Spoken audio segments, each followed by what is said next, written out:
You spend hours thinking, designing, questioning.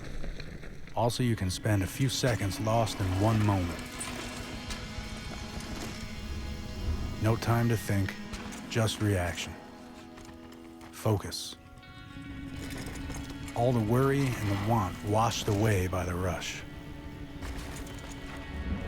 When it comes to trails, when the builder puts down the shovel and picks up the bike, when creation overrides destruction, well, that's living.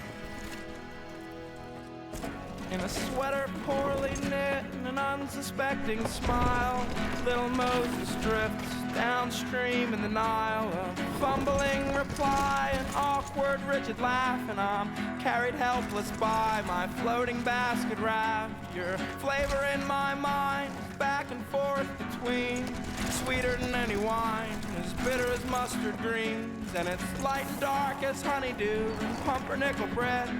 The trap I set for you seems to have caught my leg instead.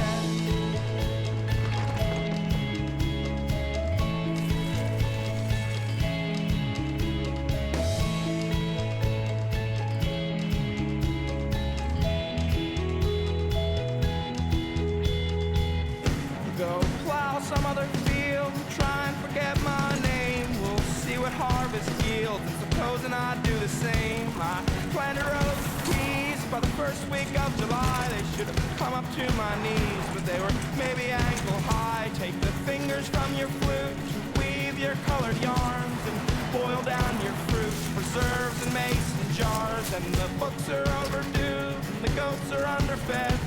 The trap I set for you seems to have caught my leg instead.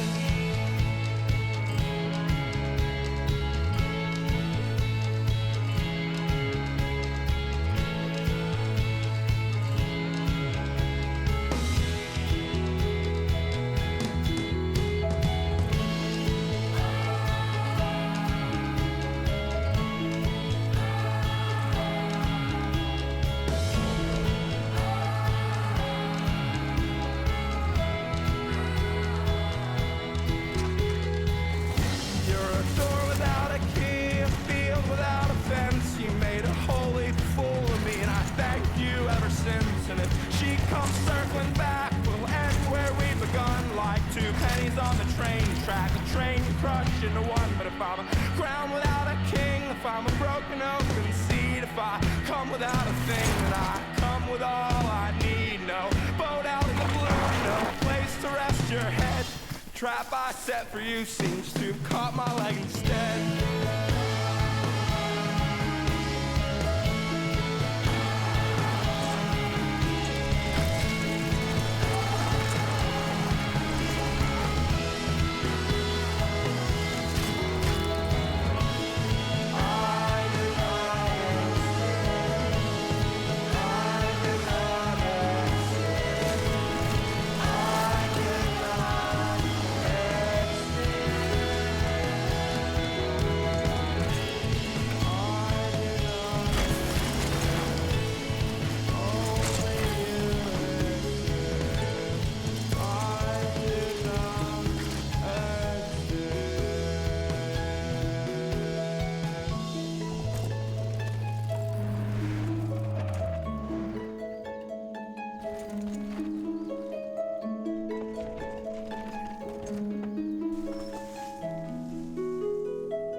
I still remember my first bike.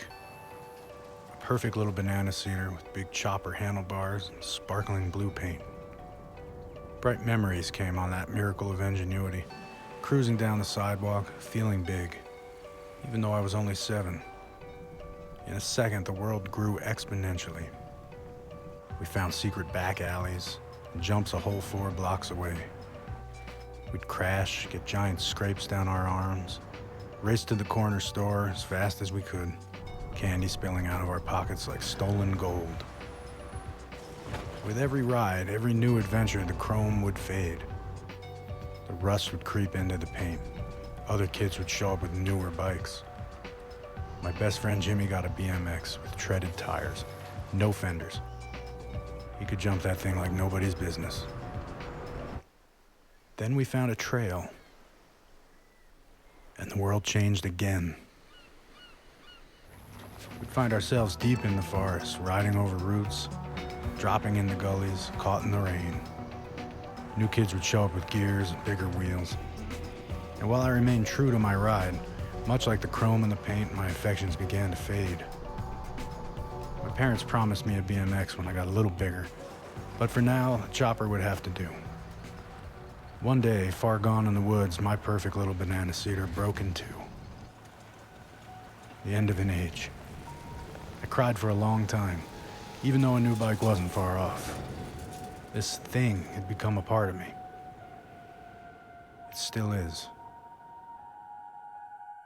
No matter how well we build things, no matter how hard we love them, like everything else, for whatever reason, there are forces that aim to take it all away.